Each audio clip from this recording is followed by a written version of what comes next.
talking from Swami Vivekananda's cottage. This place is known as Thousand Island and it is situated on the river St. Lawrence River it is known as. This place was visited by Swami Vivekananda, who arrived at this place on June 18, 1905. He visited this place after attending the all-world religious parliament which was held in Chicago. Swami Vivekananda, after attending the all-world religions parliament, thought of staying in United States for some more time to spread the message of Hinduism and Sanatana Hindu religion to the people of the West. This was the God's wish that Vivekananda wanted to fulfill. His preceptor, Paramhansa Ramakrishna, wanted Swami Vivekananda to spread the message of Vedanta in the Western world. So, during his lifetime, Paramhansa Ramakrishna prepared Swami Vivekananda on the same pattern.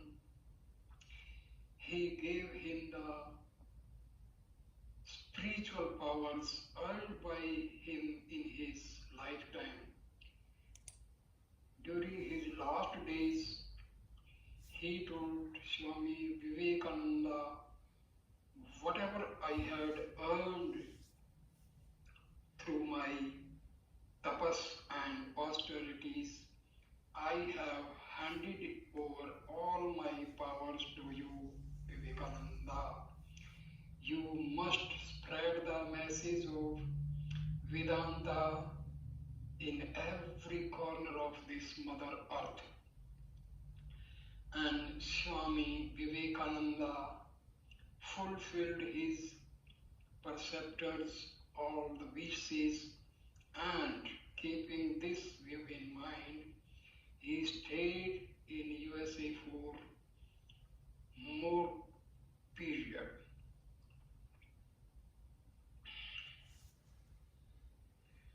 So,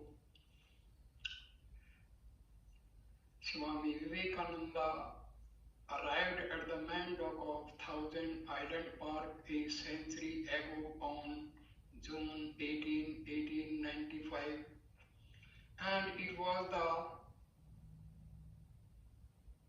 wish of a divine wish so that he can fulfill the wishes of millions of people all over the world to know all about the Vedanta.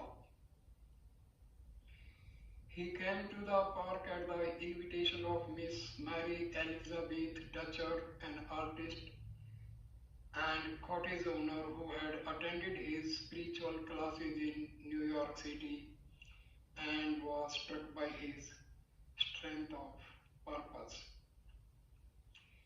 In preparation for Swami Vivekananda's arrival, Miss Dutcher added a wing to her cottage for his comfort and privacy.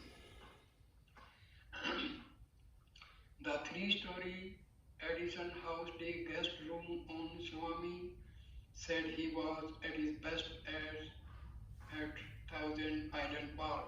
The ideas he refined and expressed there grew during the years that followed into institutions both in India and elsewhere. Yet, this work would take hold upon Vivekananda's return to India in January 1897. He was denounced by some of his new social and humanitarian teaching, but welcomed by those who believed in him as the herald of a new age for his country. As he was back at home, his health was not in good condition, and he founded the Ramakrishna mission in India. This mission was formed for realization of the truth, and this could be achieved through service to the humanity. He wanted to devote his whole time and improve the condition of India's masses.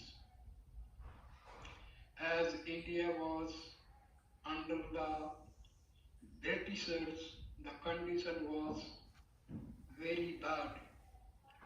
Britishers, they were taking all the earnings, all the wealth to England, and people in India, they were suffering at their hands. Their regime was full of tyranny. But Swamiji's health was not at all helping him, and he died at a very early age of 39 only. His main work was to spread the message of Hinduism throughout the world.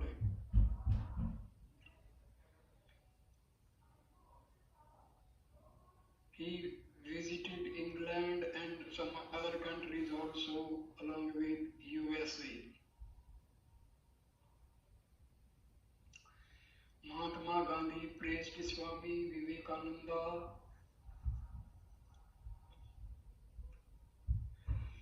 In the cottage, lowest floor, a classroom on the first floor, and the Swami's room on the top floor, which opened onto a porch with a magnificent view of the river.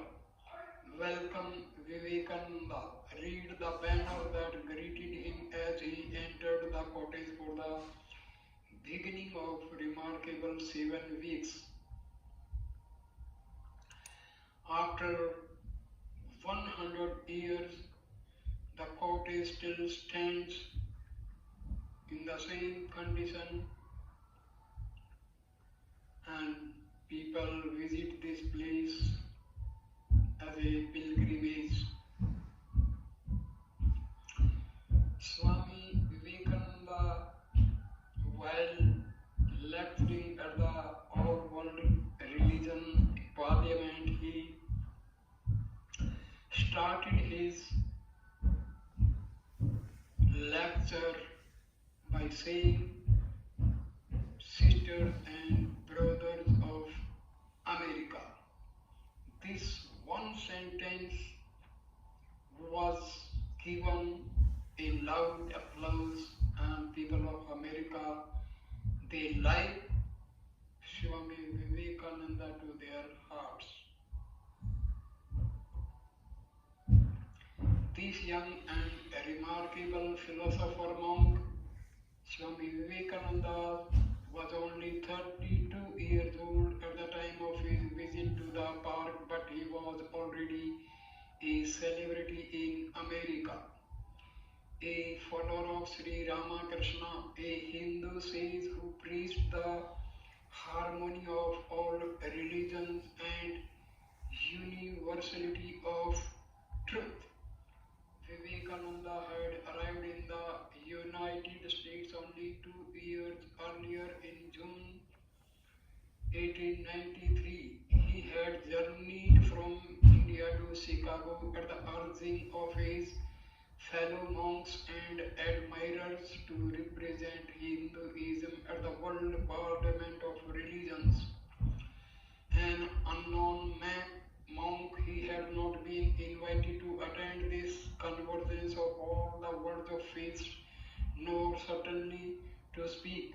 However, Professor J.S. Wright of Harvard University, through a chance meeting with Vivekananda, was so impressed by this young man's depth of knowledge and charisma that he arranged for the Swami to address the entire Congress. His humble yet electrifying address came at the end of an opening day of sectarian speeches and completely changed the tenor of the conference, a conference which is generally regarded as marking the birth of the interfaith movement, ending with an inspired plea for the end of sectarianism, bigotry, and fanaticism. He was given a standing ovation. As the New York Herald noted, he is undoubtedly the greatest figure in the parliament. A welcome retreat, exhausted by the nearly 2 strenuous years of lecturing throughout the US, Vivekananda was grateful to find refuge at Thousand Island Park. Here was a place that from its inception had encouraged the exchange of ideas in a setting conducive to contemplation and relaxation. The park was only 20 years old in 1895, yet it had already attracted enough people to form a community of 600 cottages.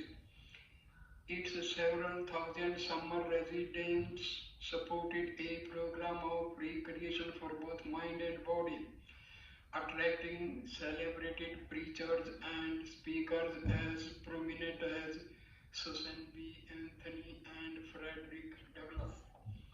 Vivekananda, rejuvenated by the park, gathered his spiritual power to train the 12 students who followed him there. His thoughts and teachings were transcribed into the collection Inspired Talks, a compilation of ideas that married the East and the West, and which joined the spirituality of Ramakrishna with his own deep concern for the political freedom and material well-being of humanity. Unlike the religious mystics of India who were often blind to the suffering of mankind, he taught the virtue of seeing God with one's eyes open. The call to India. Today, the Ramakrishna Order of India, founded by Swami Vivekananda for the service of God in man, has more than 1,000 monks throughout the world, and millions of followers in India and abroad. In India, the order is best known for its humanitarian and educational efforts, operating schools and hospitals, providing social welfare and relief work for, while also conducting the religious and temple activities. Here in the West, its role has been that of spiritual teaching and guidance, with 13 Vedanta Hindu centers in the North America, 1 in Argentina and 5 in Europe. The Ramakrishna Vivekananda Center of New York has resumed use of the original Dutch cottage as a summer retreat, and each summer hundreds of students come to study the ways of Sri Ramakrishna and Vivekananda. Thousands more have made pilgrimage to the site sacred to many of Vivekananda's followers. Yet for over 50 years after Swami left the park, the cottage had returned to obscurity.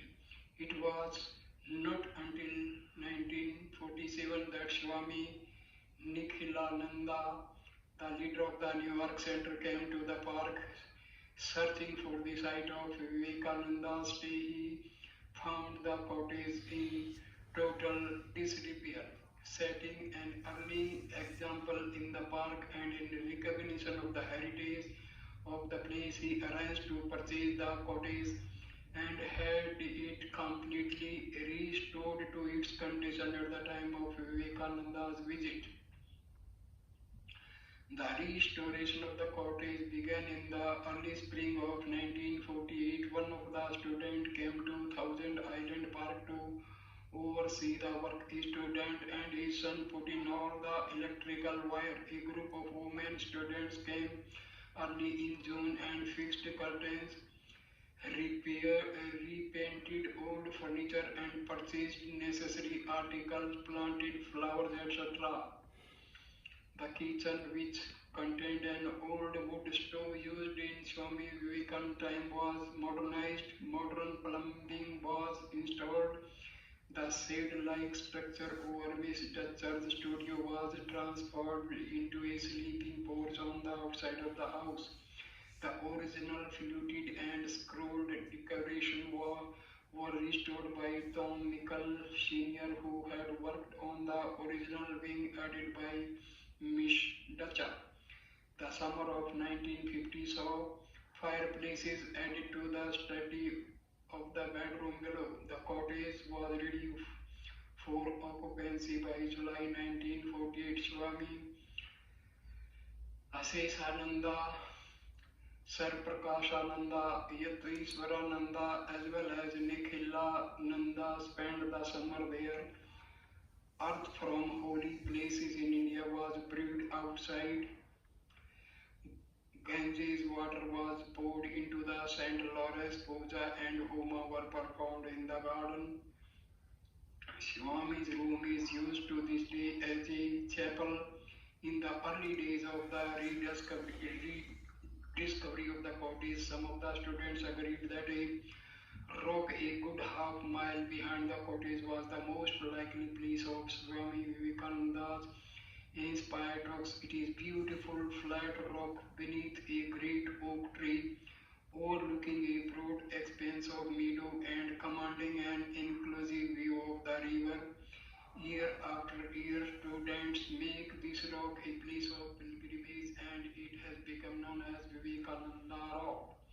Today, in Thousand Island Park, a National Register Historic District on Wellesley Island, Vivekananda's followers can be found at the end of July each year on retreat at the Vivekananda Cottage. They mingle effortlessly with the summer community and share in the joy of Swami Vivekananda, found here among the pines, rock, and river. When Swami left the island, he said, "I bless these thousand islands. In this, he gave to the United States a holy place." So now we are in the Swami Vivekananda Cottage area. Now we are enjoying the place where Swami Vivekananda experienced his Nirvikalpa Samadhi. During the Nirvikalpa Samadhi, a very strong cyclone type, very disturbing atmospheric event took place, but Swami Vivekananda was not disturbed, and he completely experienced the divine experience of Nirvikalpa Samadhi. I myself has sat for meditation under this oak tree and on the rock.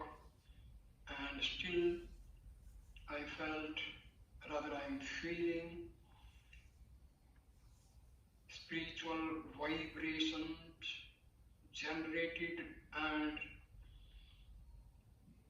led by Swami Vivekananda hundreds of years ago. This place is very holy, full of spiritual vibrations. Every person who want to know the spiritual vibrations, they exist even after the sage leaves that place. You can come and experience this holy experience. This is a very, very unique place full of spiritual energy. This place is termed as Mother Earth, and people they come here experience spiritual energy, spiritual experiences. So we have enjoyed our trip to Swami Vivekananda's cottage and rock.